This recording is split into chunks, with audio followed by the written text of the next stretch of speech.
Back. Thank you for coming back. This is Two-Way Tonight. Some of you have been here before. I recognize you. Thank you for being part of this. Great episode tonight. A lot of big news to tell you about, and show you some sound. Sean Spicer was correct on the morning meeting that President Trump was going to talk at his Oval Office photo op today, and talk he did about many topics. And that's where most of the news we'll tell you about will come from. And then Dr. Patrick Soon-Shiong, owner of the Los Angeles Times, noted cancer expert, international man of mystery, and someone who I've got about 100,000 questions for, will be here. And we're always, as always, if you're here on the Two-Way platform, eager to get your questions about any topic. I told you tonight we'll talk about some recent news around cancer, and so we welcome your questions on that or anything else you're interested in. If you're watching on X or on YouTube, please do not raise your hand, and please do not put smack in the chat. We believe in peace, love, and understanding here, and so that means spirited debate, but no negative personal attacks, and try to focus on things that allow us to learn and have greater understanding rather than tearing people down. Simple idea. It works for us. Right after this program ends on YouTube, you'll be able to watch one of our newest colleagues here at Two-Way, Bridget Fedesi, whose show, Real America, is a fan favorite. And if you haven't sampled it yet, I'd urge you to do that at 7. Then quickly, tomorrow, 2 programs to tell you about on Two-Way. First, at 9 a.m. Eastern Time, the People's Poll, the 3rd edition, with contributions from many of you. I was just, right before we started, I was just looking through it. We just got back the first bit of the data. It's super interesting, and I look forward to sharing it with you. David Burrell from WIC will be here. So it's 9 a.m. Eastern Time. And then tomorrow, 4 p.m. Eastern Time, it is the debut of the newest show on this platform, the group chat with 5 of our great colleagues. They will be here. That's for Bridget tonight at 7. Tomorrow, 4 p.m. Eastern Time, the group chat. I'll tell you more about that tomorrow and later today. All right. As always, again, be ready. Raise your hand if you'd like to be in on the conversation. And away we go. As I said, President Trump talked quite a bit in the Oval Office today. He responded to Elon Musk. His interview with CBS, where Musk suggested he was not a big fan of the big bill, which some call beautiful. This is number 2.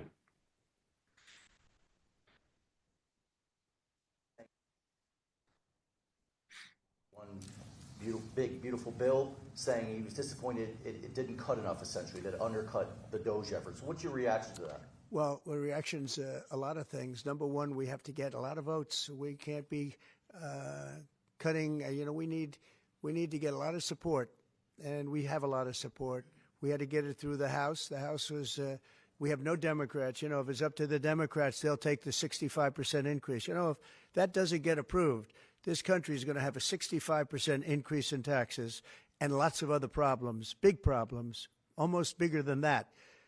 But we'll have a 65% increase as opposed to the largest tax cut in the history of our country.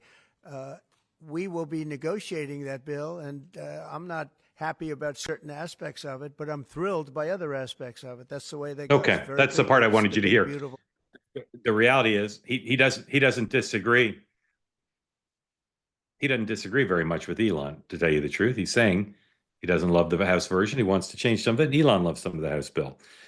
President also was asked about a report that said this morning that there's talks between U.S. and Israel over Bibi Netanyahu's interest in perhaps taking military action against Iran, even as the United States and Iran negotiate a nuclear deal. If you like straight talk from your presidents, you'll find this refreshing. Rather than saying, I can't talk about it, involves secret national security. Number 3, the president basically just said, yeah, it's true. Did you warn Prime Minister Netanyahu against taking some sort of actions that could disrupt the talks there in a phone call last week? Well, I'd like to be honest. Yes, I did. Next question, please. Nothing on sanctions. I did, yeah. If Senate Republicans want to push It's not a warning. I said I don't think it's appropriate. What exactly did you tell him? I just said I don't think it's appropriate. We're having very good discussions with him, and I said I don't think it's appropriate right now. Because if we can settle it with a very strong document, very strong, with inspections and no trust. I don't trust anybody. So no trust. I want it very strong, where we can go in with inspectors, we can take whatever we want, we can blow up whatever we want, but nobody getting killed. We can blow up a lab, but nobody's going to be in the lab, as opposed to everybody being in the lab and blowing it up, right? Two ways of doing it. Yeah, I told him this would be inappropriate to do right now because we're very close to a solution. Now, that could change at any moment, could change with a phone call. But right now, I think they want to make a deal, and if we can make a deal, save a lot of lives. Pretty incredible. The status of the talks between the U.S. and Iran still a little bit opaque, but the president continues to tout, as he did there, the possibility of a deal. Another area with talks, lots from Russia and Ukraine today. Possibility floated again of a three-way face-to-face negotiation, Putin, Zelensky, Trump.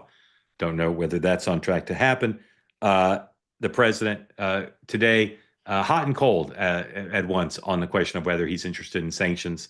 The president frequently talks about something happening in the next 2 weeks. He's talked about making a decision about Putin in the next 2 weeks several other times. Here's what he said today. This is number 5, please. You believe the Russians are being disrespectful when they say that your criticisms of Putin are simply an emotional response? And do you still believe that Putin actually wants to end the war? I can't tell you that, but I'll let you know in about 2 weeks. Within 2 weeks, we're going to find out very soon. We're going to find out whether or not he's tapping us along or not. And if he is, we'll respond a little bit differently, but it'll take about a week and a half, 2 weeks. We have Mr. Witkoff is here, who's doing a phenomenal job, is dealing with them very strongly right now. They seem to want to do something, but until the document is signed, I can't tell you. Nobody can. I can say this. That I'm very disappointed at what happened a couple of nights now, where people were killed in the middle of what you would call a negotiation. I'm very disappointed by that. Very, very disappointed. All right. President also had said some things about Harvard today, not surprising. He said today he might pardon the people who are currently who were convicted. I think they were convicted or pled guilty to potentially plotting to kidnap Michigan Governor Gretchen Whitmer. All right. Vice President spoke in Las Vegas today to a big crypto conference. Here is J.D. Vance about the enduring prospects for crypto. Number 11, please. Consistent fear that I hear is that there's still this perception that digital assets are not welcome in the mainstream economy. And let me promise you that our effort to change the policy is purely about changing that. We want our fellow Americans to know that crypto and digital assets, and particularly Bitcoin, are part of the mainstream economy and are here to stay.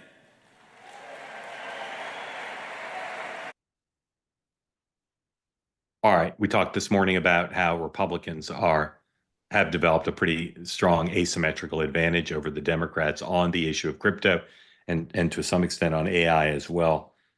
We will continue to cover that. All right. We're going to bring in our guest.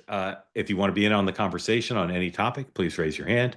And we'll talk for a bit, and then we'll bring you all in. And I couldn't be more grateful to have our guest come back. Dr. Patrick Soon-Shiong is a lot of things, including a dad, owner of the Los Angeles Times, and one of the world's greatest experts on cancer, pediatric cancer, and cancer science, the latest science. And Doctor, welcome back to Two-Way. Very happy to have you here. Let me unmute you, and I want to start by asking you about the trip you just came back from. Oh, thank you, Mark. You were in the Middle East on a trip, and I was an early morning here in the United States. I was watching this extraordinary procession of leaders from around the world, some governmental, some private sector, talking to the president and the Saudi ruler, and there you were. So, for people who don't know, how did you find yourself not only on this trip to the Middle East, but as part of this extraordinary international display of humanity? Well, first of all, I like your introduction, the man of mystery, because I'm not a man of mystery. I am really actually at the end of the day just a little doctor that's trying to sort of figure out healthcare, and that's really was the basis of the trip, right? I think the president, as you said, it was just really honored to be part of this event, both in Riyadh as well as in Doha. I think the opportunity for us as a nation to lead the world in health. We are still the best innovators in the world in health, and as you know, maybe you know that in the Middle East, for example, in Saudi, 60% of the population are under 30 years old, which means that they have a long roadway. And what's happening now is the concern of rising incidence of cancer. We'll talk about that as a separate subject, but the opportunity to be part of this envoy in which the president was bringing both the leaders of our country to create a bond and a bridge. I mean, as you hear, he iterates all the time. He wants to save lives, whether it be war and in health. And for the opportunity for us to actually bring this BioShield, which we'll talk about, as truly a generational change in how we treat patients, whether a patient with infection, COVID, cancer, completely new paradigm, but share that with the world was why I was there. Okay. Let's just show talk a little bit more about the trip. Just show number 16, please, while we keep talking. Have you spent a lot of time in the Middle East? Believe it or not, that was my And first the trip United ever to States, as a Riyadh. result of the fact Okay, that you can kill the audio. U.S. Adam Boehler, Just Steve run the Witkoff, picture. and others who negotiated. Okay. So your first time there, what were your impressions of the Middle East? Amazing, actually. I mean, my first time to Riyadh, I've been multiple times to Qatar and to Jordan. Yeah, okay. But my first time in Riyadh. And what struck me was amazing amount of investment they've made in the Middle East in the infrastructure for healthcare. They may not have the full armamentarium of the tools, but they've built an infrastructure, digital infrastructure, cloud infrastructure, physical infrastructure, and obviously with the resources to build these assets. And the other thing that struck me was the educational level, whether it be in the hospitals or whether it be at the regulatory, and I'm at every level, the National Guard level, the King Faisal Hospital, the Saudi FDA, and the scientists. Not only were they enthusiastic, they were highly informed, very sophisticated.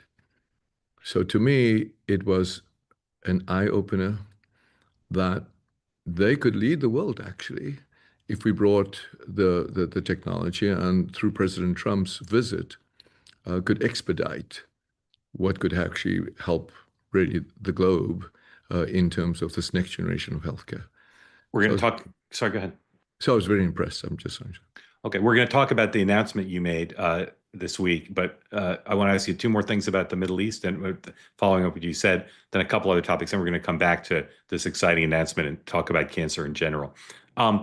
When you say infrastructure, is this for patient treatment? Is this for research? What kind of infrastructure have they built, digital infrastructure?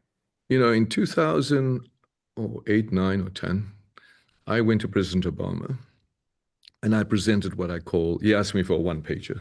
And one day you and I'll talk about what I call the rocket ship, where I believe that the day will come, and the day is now, that every human being will be like an astronaut, that we'll be able to monitor in real time your signals, whether it be your EKG, your temperature, your heart rate. And if we can manage data in real time through the cloud, we could apply AI, which is what I call the medical large language model. It's not a language model, and actually predict whether you're going to have a heart attack before you have a heart attack. Can predict what treatment you need. They've invested in that infrastructure. I went to see, they've got, for example, in Saudi, hundreds of hospitals, but they know every hospital, what's going on as the patient walks in the door.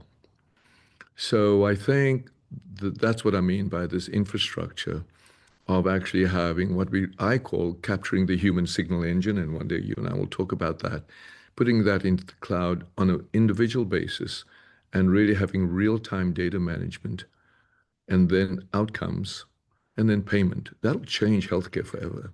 Is So any what I is saw. is anybody in the world doing that now? We will. Yeah, but it's And not happening anywhere currently. it's not happening even in the United States. When I Yeah. say we will, I don't mean that flippantly. Yeah. We've built this. We are now running 700 hospitals in the United States. We have what they call the NORAD Mission Control Center of Healthcare, and we're going to transfer that immediately into Riyadh, King Faisal Hospital, National Guard, etc., as well as into Qatar, because they've actually invested in this infrastructure. What they needed was the knowledge domain. They've already built a very coordinated delivery domain. And in that context, we can then measure the outcomes and change the course of healthcare. You may not know the answer to this, but if you do, I'd like to hear. If of the doctors in Saudi, the health care FDA officials, were they educated in Saudi Arabia, or were they educated in the United States, or where? Both.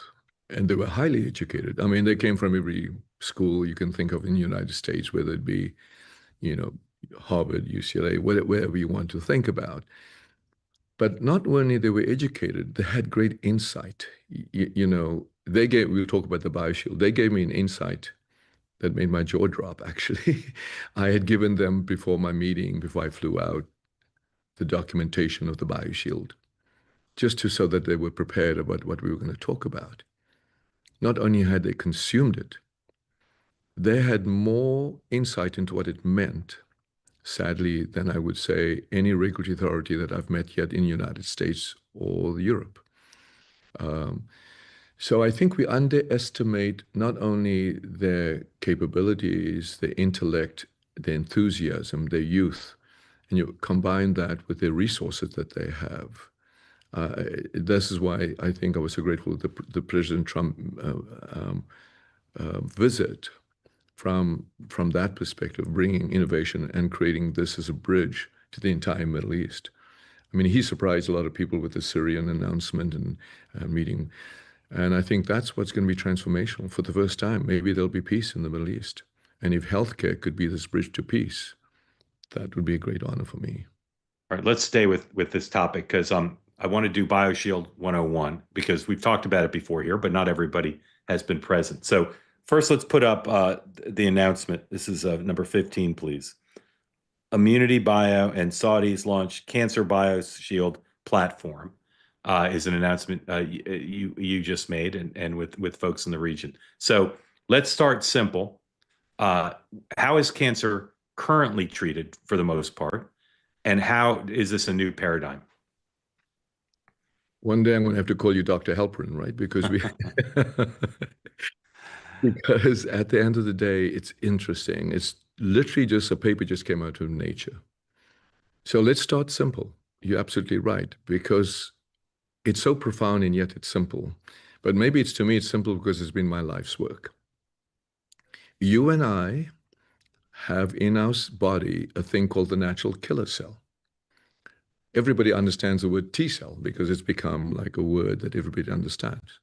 So let's talk about these two cells, the natural killer cell and T cells. It's much more complex than that, but I'm trying to keep it simple. And that's called lymphocytes. Those two cells, those lymphocytes, are the only cells necessary, not the only, are the most important cells necessary to kill cancer. What in the last 24 months or so has occurred in my brain?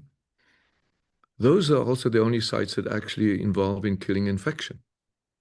Those are the only cells necessary for sepsis. Those are the only sites necessary if you don't die of aging. So in a funny way, these cells, a way to think about it, is a fountain of long life, or the fountain to protect you when you have a life-threatening disease. Those are called lymphocytes. When we give chemotherapy, we wipe out these lymphocytes. When we give radiation, we wipe out these lymphocytes. When we give steroids, we wipe out these lymphocytes. We didn't realize this. And we didn't realize this because there were never in the history of medicine been a therapy to activate the lymphocytes in your body. So to be simple, your body is a factory. Think about your body as a factory.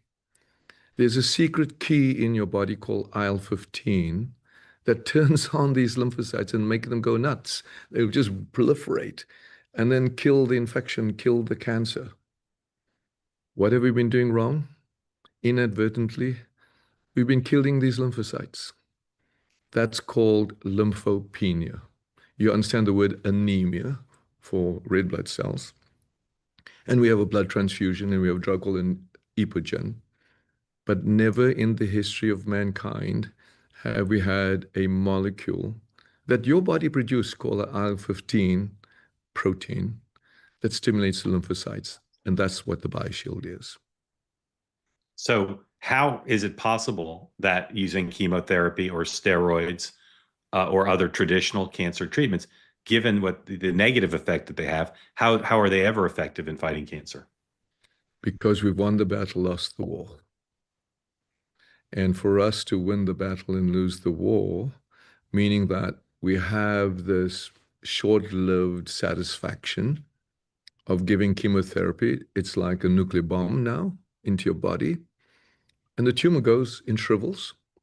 And you see what we call a response, when that actually is not the goal. The goal is overall survival. But more importantly, the goal is to survive with a high quality of life. So now you wipe out these lymphocytes, you get a shriveling of the tumor, you're all happy. Our regulatory authority says response rate, which is fine, or progression-free survival, which is these terms, meaning it's okay to get something approved until it progresses. It's okay, that's the endpoint. And let's give you the drug at what we call maximum tolerated dose. These are all terms of art that's in the regulatory filings. So think about how we've been thinking about this, is giving somebody enough so it doesn't kill the person.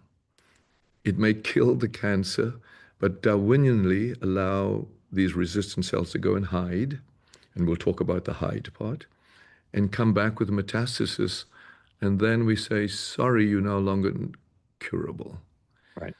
Is it possible that we've induced the incurability of the disease?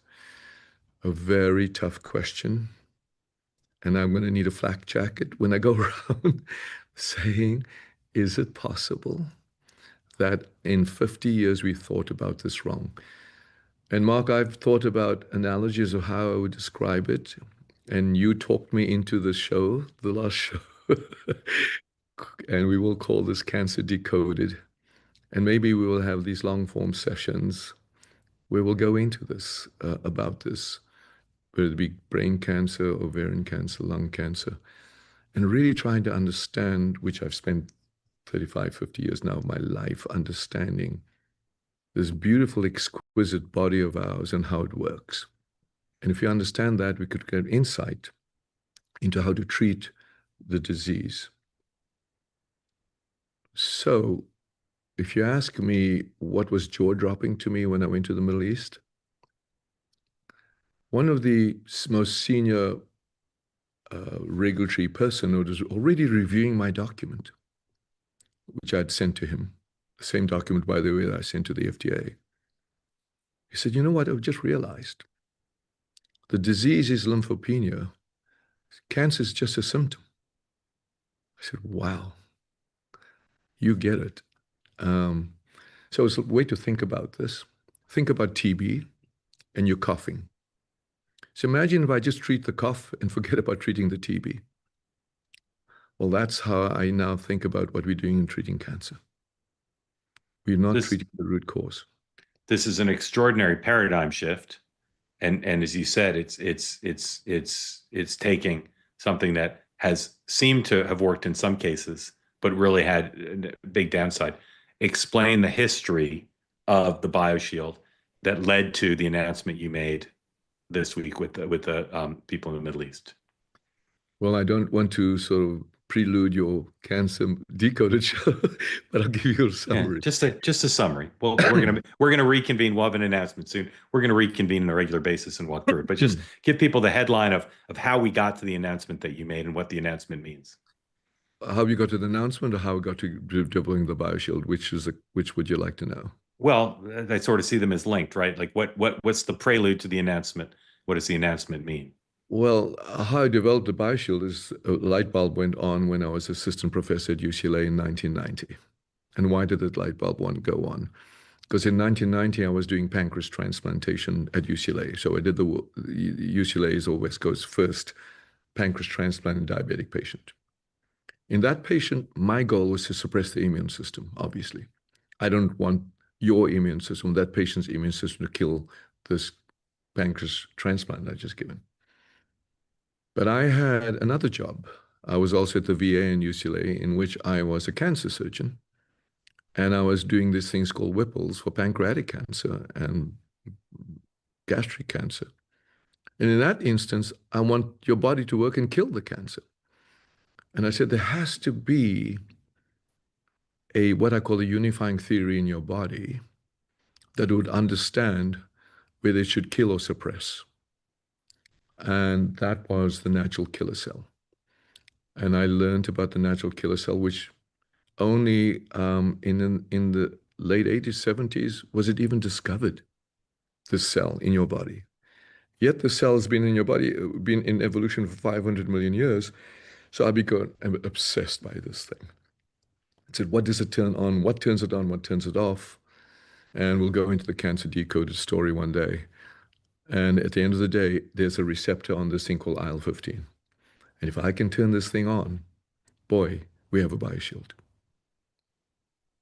And so what is the announcement you made? Just a paragraph. What will happen with your work now in conjunction with the Saudis? So what we've come to commitment with the Saudis is to bring this BioShield not only to Saudi, but to the entire Middle East and even to Africa. What impressed me amazingly is that in Saudi Arabia, whether you're a Saudi citizen or not, they treat everybody. What impressed me, they have this thing called CAR T-cell therapy, and there are only a few hospitals in our country that does CAR T-cell therapy, CityVope, etc. They're number 3 in the world. That was amazing to me. So they had the sophistication and the capability of taking this next evolution of therapy and making it happen. And their commitment is to make this happen in 90 days. And I said, okay, I'm in. At the highest level, and you saw that conversation that I had with the president and MBS, His Excellency, at that event. And I'm sure people would love to be a fly on the wall understanding that conversation. But suffice it to say, we talked about the BioShield. Yeah. Amazing. All right. Again, we're going to be talking more about this. I wanted to ask you about the latest with the recovery of Los Angeles from the fires. I wanted to ask you about the LA Times. I wanted to ask you about the FDA. I wanted to ask you about Big Pharma. But instead, I'm going to go to people's questions because I want to get folks in.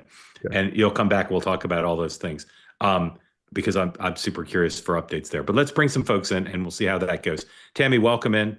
Tell folks after you unmute where you are and what's on your mind for the doctor. Hi. I'm in Midland, Michigan, and I guess what I'll say is I've seen the doctor on a couple of different broadcasts, and I'm probably going to cry. But I'm interested with regard to not only is Maha looking at chronic disease and what's causing it, but the other aspect is I saw that Chamath is looking at how to do early detection with a company called Early is Good, and you had the BioShield. So what caught me is when I saw you on Tucker Carlson, and you were talking about bladder cancer. So my dad passed away of bladder cancer. And what you were talking about to me is, it sounds like it's been around for a little bit. So he had bladder cancer, he had the bladder removed, cancer came back, and then he passed away. So my question to you is this BioShield out there? Is it available? Is it only for work for certain cancers? Is it in trial? What does that look like? Because like so many people, we've lost so many people to cancer. Now it's just common practice, right? Where back when I was a kid, I think I knew one person who had cancer. So very interested to see what's happening in that space. Thank you, Tammy. I'm very sorry to hear about your dad, and you're brave to share all that. Thank you, Doctor. Well, first of all, thank you, and I am too sorry about your dad. And this is so interesting, and in fact, it's not only close to my heart; it's actually creating for me a level of frustration. So let's talk about bladder cancer, if I may, just for the sake. And by the way, this is independent of cancer type, because believe it or not, we are treating the immune system, which will kill the cancer, and the immune system doesn't care what cancer it is, which is exciting. But let's talk about bladder cancer. So I'm sure your father had this thing called BCG, what they put into his bladder. And what happened when the BCG goes in and upregulates the thing called the T cell? Then the tumor finds a way to hide from the T cell. And then it progresses, and unfortunately, your dad had to have the bladder removed. The removal of the bladder is not only one of the most difficult, dangerous procedures. It has a 15% mortality just with the bladder itself. I'm sorry to talk to you about that. I hope. No, that's fine. No, I'm fine. Okay, because I know it's painful when you go back and think about it. And look, my father-in-law passed away of cancer. My cousin passed away of cancer, and I live this pain of if only I could have done something at that point in time. So, if I'm having this conversation, it bothers you, please tell me to stop. Oh, no, it's fine. Okay. But that all now can be not only prevented. So we take the BCG and we take the BioShield and we put it into the bladder, and not only does it upregulate the NK cells, it upregulates the memory cells. We now have patients alive with their bladder 10 years out after his shot, and it got approved in last year for bladder cancer. But there's two types of bladder cancer. There's a bladder cancer that's called CIS, with or without papillary. And then there's another bladder cancer called papillary with CIS, without CIS. So they're basically the same. The FDA approved us for the CIS, with and without papillary. And we just now looked at our 3-year data, and I just put that on our X. If you go look at X, when I say data matters, we have now one of the longest survival, cystectomy-free, 94% progression-free survival in papillary without CIS. And inexplicably, a couple of weeks or 4 weeks ago, the FDA said refuse to file. So my frustration, and I'm not a politician, my frustration is for people like you and your father that says, we need to make this product that's already approved for bladder cancer, that showed absence of recurrence for 10 years. It is approved for CIS with papillary. All I'm asking is to get the same approval for papillary without CIS. Now, any normal patient says, what's the holdup? So this is the frustration that we need to go, and I'm glad to say that Bobby Kennedy and his new team are really making progress. I'm in this, and they've inherited, and he's making changes, and I'm really helpful and confident that common sense will prevail. Mm-hmm. Yeah, I hope that answers your question, or yeah, not. It does. And then I was talking to a coworker. We were talking about health and whatnot, and he had mentioned that his father just had his bladder removed a couple of weeks ago because of bladder cancer, and he lives over in Europe. So it was just very interesting to hear what you were saying on that. Yeah, and having your bladder removed is not a minor thing, because now you're left without a bladder. Then you have a urostomy, and then in fact you get sepsis, and then the patient's in ICU. So morbidity is very bad. Mm-hmm.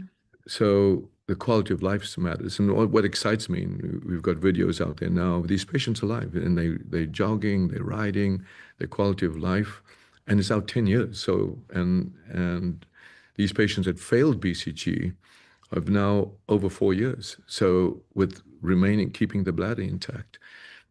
So I think the good news, it's all about the BioShield. Mm-hmm. What pains me is I wish we could have had this earlier for more. And could we have done more? Could we have done this earlier? But we're here now, and I don't think without this administration now in place, could we have moved this fast? And I'm hopeful, and that's why this trip to the Middle East with President Trump was so, I was so grateful that, in fact, we will have some common sense and things will move fast on behalf of the patients. Tammy, thank you. Very grateful to you for being part of it. Thank you. Monica, welcome, and tell folks who don't know where you are, what's on your mind for the doctor. I'm in Northeast Florida, and I am a cancer survivor. I was diagnosed early in my 40s with colon rectal cancer. no family history or none of the regular factors. And even though I have been, quote, cancer-free for 22 years, they find precancerous polyps every time I go for a colonoscopy. And I've been following your work, and I'm curious. You talked about the lymphocytes, and I guess I'm really interested in specific lymphocytes that an individual should be getting tested for, because obviously the cancer is still in the body somewhere, hiding, because it keeps showing up. But are there specific levels those lymphocytes should be? Are there any specific, treatments other than this BioShield that you're talking about, or things that you can do to boost your lymphocytes, these specific ones? So that's my question. Thank you, Monica. Doctor. Thank you for the question, Monica. It's interesting, Mark, on your show, the questions from your audience are highly sophisticated and questions that really, it just shows that when you're actually involved with the disease as a patient, you educate yourself about this. And Monica, your questions are right on. First of all, let me ask you this. I think you should make sure you don't test yourself for a thing called Lynch syndrome, which is a genetic disease that affects 1 in 280 Americans with an 80% high risk of colon cancer, and in which polyps occur in the colon, and they become precancerous, and then become colon cancer, and also endometrial cancer, ovarian cancer.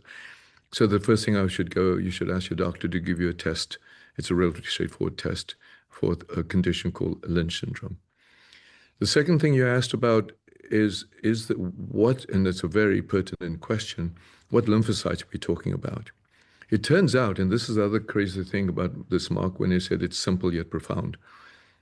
Every day when you go to do a regular blood count called a CBC, when you look for your anemia level, inside that same test is a thing called the absolute lymphocyte count, ALC. So ask your doctor, which in most cases today is an unrecognized lookup, because until today, there's never been a treatment to modify this ALC. And your normal ALC depends on your age and your health, etc. But you should be at least in the range above 1,500. And it's between 1,500 to 4,000. If you go below 1,000, you become what we call lymphopenic. If you go below 500, you become what we call severely lymphopenic. And every time anybody has radiation, they will drop below 1,000 within the first few days. So you can, when you do a CBC, which is a regular blood test, the cost of that is nominal. I don't know what people would charge, but $20, $15. It's a simple test, which you do all the time. So if you can have your ALC above 1,500, that means you actually have a healthy immune system or healthy lymphocyte count. And that's what we're saying. We want to treat the immune system. Once you've done that, you've unlocked this key to longevity, I believe. You've unlocked the key. So what we've done is we've been chosen by the National Cancer Institute to do the first trial in the United States with this BioShield to prevent cancer in patients with Lynch syndrome. And we've enrolled over 100 patients thus far, in which a patient gets our BioShield, but they also get another BioShield or vaccine against colon cancer, which teaches your T cells to recognize it and give it memory of these cells that you say are hiding. And that's a very precise term, they're hiding. And so our goal is to create for you this cancer BioShield, in which is a platform of few little products that all teach your body how to recognize the cancer. Doctor, are there medicine, treatment, or lifestyle changes that can help the body produce enough? Lifestyle changes your NK cell level, your lymphocyte level. As I talked about in other shows, rest is important, exercise is important, sunlight is important. The microbiome is important because what you eat and the bacteria that's in your colon can cause the tumor to hide, or the cells that become precancerous. So all these, what you call lifestyle events, has a biological correlation. And Mark, that's where we'll get into it in long form in Yeah. Cancer Decoded because it's very complex. But the answer, short answer is rest, sunlight, exercise, healthy diet are all important. All right, Monica, thank you. Thank you so much. Grateful to you for coming on. All right, you talk about our community being sophisticated. I'll say we got a bit of a ringer here.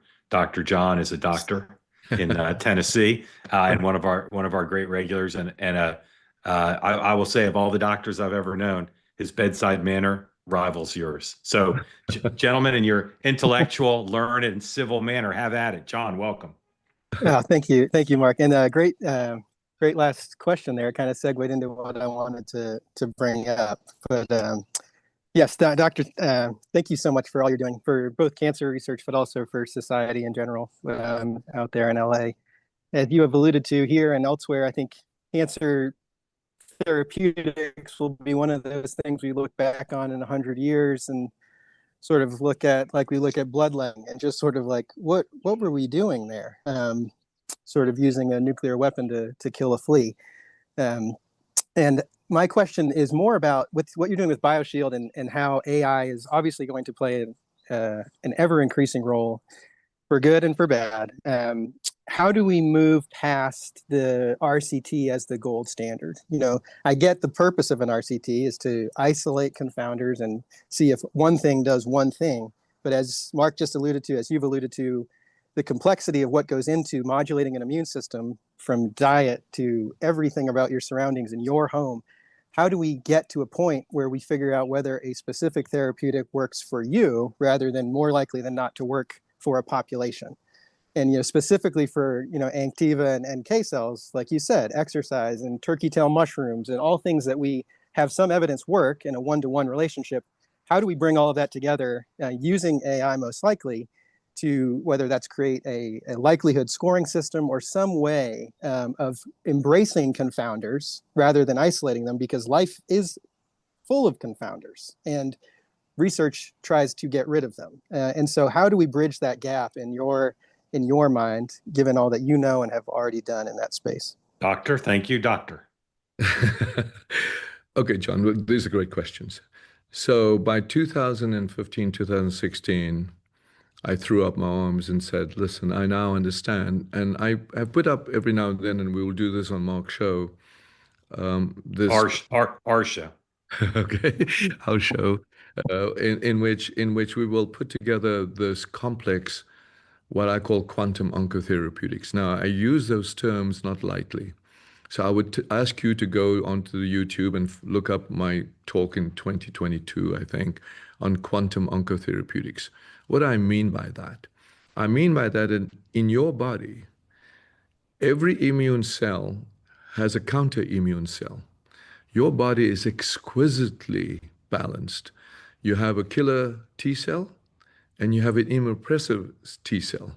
You have a killer neutrophil, you have an immunosuppressive neutrophil, killer macrophage, and immunosuppressive, and so on. And again, on our show, we'll go into that one day. And therefore, what this is all about is orchestration. Your body is orchestrated by the minute with these, what we call cytokines. So the idea, it's too complex an answer for me to give in short bite because I'm respectful of the show, that we need to do this combination. Which cell don't you want in your body? The natural killer cell, the T cell, the dendritic cell, the B cell, all which are killed. And how could you ask me to exclude one cell and do one at a time in my lifetime? We would never get there. So in 2017, I went to the FDA, and I will share all with you, called the General Investigational Plan, which I called. And it's, I'm going to combine all of this stuff. And I'm going to call it QUILT. So if you go to nccn.gov or the clinical trials or clinicaltrials.gov, I mean, and you type up the word QUILT, Q-U-I-L-T. Those are all the trials I've done since 2017 in Merkel cell carcinoma, triple-negative breast cancer, pancreatic cancer, head and neck cancer, bladder cancer, lung cancer, etc., where I've combined all these molecules, all as an outpatient, orchestrated very carefully in this thinking that you're talking about, single-arm trials The FDA said, fine, you can do this, but you have to do patients who failed everything. I said, fine, that's fair, because it's safe until it shows safety. So I had second line, third line, fourth line, fifth line, sixth line pancreatic cancer patients. So the audience, what that means, they failed every therapy 6 times, different kinds of therapy, nothing left, and going to hospice. Those are the patients I brought into our clinic, treated them as outpatients. We got complete remissions in these patients. Complete remissions. So look up QUILT in clinicaltrials.gov. So 2017 to 2025, 8 years, finally got it approved for bladder cancer alone, but shown now not only the safety, but the underlying pinnings of this whole thing is this BioShield tied to teaching and training your T cells, tied to smoking out the tumor, as I said in another show, and using chemotherapy and radiation not to kill the tumor, but to smoke it out as what I call immunomodulators. Finally, I think that's there. It's not in, I'll name names, it's not in any of the NCI designated cancer centers, because we're still in, let's give high dose chemotherapy, let's give high dose radiation. And I'm trying to break through that the disease is not the cancer. The disease is the disease of your immune system. So if you have TB, I want to treat your TB. I'm not going to treat your cough. We are treating the cough. We're not treating the TB. We need to treat the immune system. And that will therefore treat the cancer. John, follow up, or are you good? Well, I was just going to add, what do you think in your mind, given what you just said, what is the holdup? Is this there's corporate pressures on the regulatory bodies that's not wanting to look at new ways of thinking? Is this just the traditional way of science where we laughed at Lister for washing his hands and we laughed at Jon Snow for thinking it was the sewage system? You know, we just always sort of think that the new thinking is wrong until we don't. But what is holding it up? Is it a lack of imagination, or is it a lack of desire on regulatory bodies on behalf of corporations? I think hopefully in this administration and in this HHS and in this FDA, that science will prevail. Let me give you that insight. Peptic ulcers, an Australian doctor says, it's not from acid.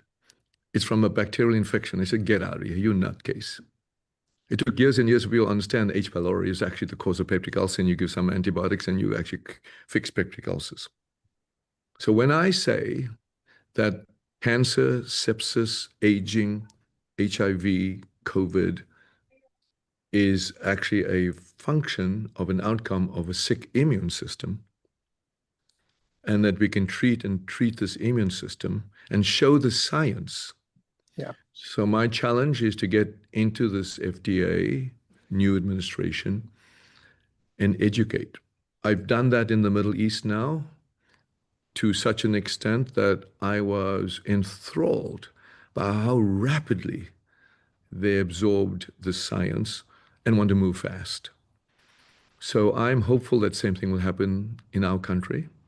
It would be the greatest shame that it happened in other countries and we have to have medical tourism for Americans to fly. I don't want that. I don't even want people to come to LA where my clinic is. I want this to be available to the entire country, available immediately. So my challenge is to present the science, and if science prevails and men of goodwill, as opposed to any agenda, on behalf of the American public will move, and I think this president will help us do that. John, thank you. Thank you. All right, 3 questions for me, hopefully quick, because I want to get a couple more folks in. Number 1, who will lose money to the extent that you're successful in the BioShield? That's why I need a flak jacket. A lot of people. Big Pharma does not want this. And I won't name them, but Big Pharma does not want this. The large cancer centers make huge amounts of profit on chemo, radiation. The institutions whether it be NIH in the past. And you just heard even today that Bobby Kennedy is going to even say even some of the journals. Yep. So, as I said, I'm not a politician, I'm a doctor. And I also said it's not a conspiracy if it's true. Right. But there's big, diverse interests. And I don't mean this in a political way, that do not really want to see health in healthcare. They want to see sick care. Yeah. And there's a lot of money in sick care. But what they don't realize, by generating health in healthcare, not only the economy and our world and our humanity and everything is better. Second question, will you be spending a lot of time in the Middle East now? Yes. I mean, I'll be spending a lot of time in the Middle East. I'll be spending a lot of time in South Africa. I'll be spending a lot of time in the United States, hopefully. And I think we should lead. We shouldn't follow. But it's all going to be dependent on what's happening in the next 2 or 3 months, right? So we'll be setting this up in the Middle East immediately. They've already moved, they've already sent protocols. And I'm amazed by the proactive nature in which they're acting. Yeah. Lastly, we haven't talked about this, and I'm curious, not asking about the politics of President Biden's diagnosis, but what do you have to say about the science of it and the medical history as was laid out in without a lot of detail by his doctor? I think you know the history with me and President Biden when during his son, Beau Biden, he called me to look after his son or participate. And I known Kevin O'Connor for the longest of time. So first of all, you know, our prayers go out and we'll do whatever it takes to help him if he seeks that help. And as you know, cancer doesn't care whether you're Democrat or Republican. Having said that, I can't tell you because I don't know when they knew of that prostate cancer. But one of the theories that's come out, if he has had that early stage prostate cancer, didn't know it, and now you have this turbocharged metastatic bone cancer, I'm seeing a lot of these, what I call turbocharged cancers, post-COVID. Really, and I'm seeing a lot of rare diseases no longer rare. And I worry, and we'll have that as another conversation, is are we now immunosuppressed as a nation from this COVID? And as you heard, President Biden had COVID twice, I think. So is this a turbocharged cancer that you had? I don't know. But I do know, however, that we have patients with prostate cancer that we've helped, where with the BioShield and radiation has taken it back to normal. Yeah. We presented that. Yeah. I have a long list that I keep, a running list of topics I want to discuss with you. And one is the connection between COVID and cancer, which I think is going to be studied for a long time. And I know you know a lot about it. Sue, welcome in, unmute yourself, and then tell folks where you are and your question for the doctor. There you go. Hello. Sorry, my voice is scratchy because I'm recovering from surgery. I'm actually in Minnesota. My question is, like, before I had a cancer diagnosis, I had a very healthy lifestyle. And my cancer is due to environmental condition. So I have pleural mesothelioma, which is asbestos related. And I must say, on the support group, there are a lot of young women with this diagnosis. And part of the problem with this asbestos cancer is there's very little research and very little support in it. And the prognosis is horrible. And there's a lot of asbestos in makeup and hair dryers and products. So part of that is, you mentioned cancer vaccines, and I'm incredibly interested in mRNA cancer vaccines, and I'm waiting for there to be some development in that, but I don't really see anything. And the other thing is, you mentioned you can get treatment in Saudi Arabia. Is that going to be like getting treatment in Mexico or something else? And how do you go about it? Well, let me just say, first of all, sorry about your mesothelioma, and I know a lot about mesothelioma. And then second, that's exactly why I was so worried about the fires in Los Angeles, especially in Altadena, and the asbestos in the pipes and in everything, and the dust of the asbestos. It's really the fine dust that gets deep into the lung. The good news about mesothelioma, by the way, is I do not want patients, our Americans, to actually fly to Saudi Arabia or Mexico, anywhere. I want Americans to be treated at home. And if you're in Minnesota, I want you to be treated in Minnesota. Well, actually, I went to Boston. They're Oh, a much okay. better center for this disease, Okay. unfortunately. Okay. But, and by the way, that's the first thing. Let's just talk about Mexico and Saudi Arabia, etc. There's no intention to have any country the way we go in to not have the highest quality of standards as if they were running it in the United States. And that's what impressed me about my trip to the Middle East. Their standards, the quality of their standards sometimes actually exceeds some of the hospitals I see in the United States. So be that as it may. In mesothelioma, what we found excitingly is that the natural killer cell targets mesothelioma cells, especially in the pleural cavity. As you know, it's a lining of the lung and around that. So you should reach out. And unfortunately, we're overwhelmed.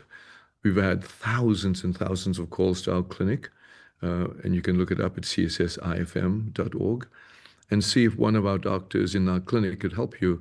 Unfortunately, every time we get a patient like yourself, we have to write a special purpose IND to the FDA, spend the time writing it, getting one approval after one approval after one approval, convincing your doctors that this is an opportunity, etc. I don't want to do that. I want to make it available so your doctor can, wherever you are in Boston, can give that. And so I'm exploring with the FDA what I call expanded access approval, so that we could just give you your doctor the molecules. We're not there yet. These are all the sort of things I'm talking to the current administration, current FDA, and I'm hopeful when I go to DC to explain flights like yourself. You know, I've said forever that cancer is a war against time, and patients really don't have time. And we can't sit from a regulatory body and sit and say, okay, could you please check this box when it really affects people's lives. So I'm trying very hard, but if you want to reach out, please reach out, but just understand the clinic is completely overwhelmed at this point in time, but happy to talk to your doctor. Doctor, give the contact information again, if you would. Well, I'm so reticent to do that, but I have to. Okay. Well, you did it. You said it once, so. It's cssifm.org. It's the Chan Soon-Shiong Institute for Medicine in Los Angeles. cssifm.org. It's a clinic in which we give these natural killer cells in the BioShield. Okay, Sue, thank you. Very grateful to you, and we of course all wish you the best. I'll say embarrass the doctor a little bit by telling you the following. We all know a lot of doctors, but what we have here in this doctor is a world-class entrepreneur, someone who understands the history of medicine and science, someone who understands how big organizations work, someone who's skeptical of the power of corporate interests, and someone who has a huge heart and a determination to use all the gifts he has to help the planet. And we couldn't be happier to have you here. And you've hinted at it, but the doctor and I will announce soon a regular program to deal with these issues. And we really hope that it creates not just knowledge and information, but comfort for folks to see that if you are dealing with cancer, or your family's dealing with cancer, you're part of a community of people who have that same concern and same experience. And we're going to bring you the greatest stories of science and medicine, the greatest stories of families who successfully fought cancer. And the doctor's going to keep us updated on the latest developments. So look for an announcement of that program. It'll be coming soon. Couldn't be more grateful and delighted to partner with you, doctor, and your colleagues. And we want to create infrastructure so your clinic is not answering hundreds of thousands of questions. We want to create the ability for people all over the country, really all over the world, to be part of information, encouragement, comfort. That's their goal. And we'll announce soon exactly how that's going to work. Doctor, again, so grateful to you and love spending the hour with you, and look forward to spending a lot more time with you in the coming weeks as we get the program underway very soon. Okay, thank you, Mark. Okay, have a good night, doctor, and we'll talk soon. Just a reminder, everybody, tomorrow, 9 a.m., or actually right now, turn over and watch Bridget's show. Incredible opportunity to hear from one of the smartest and most interesting people I know, and Bridget is so excited to be part of Two-Way. So I'll be real quick. That's right now, Real America. Go to Bridget Fedesi and see her program. 9 a.m. tomorrow, the morning meeting, we'll have the third edition of the People's Poll. Some fascinating questions about public opinion. Some relate to politics, some not. Many of which have come from members of the Two-Way community. And then also tomorrow, 4 p.m. Eastern time, the debut of the group chat with my colleagues who are just a fabulous quintet. And then finally, we'll be back in 23 hours right here on Two-Way Tonight. Grateful to the doctor and his colleagues for partnering with us. Again, we'll have more to say about the program soon. Really generous of those of you who raised your hand to be part of it. I know other folks had their hands up. We're going to have plenty of time to talk to the doctor and to talk about these issues starting really soon. Thank you all. Have a great evening. We'll see you at 9 a.m. tomorrow.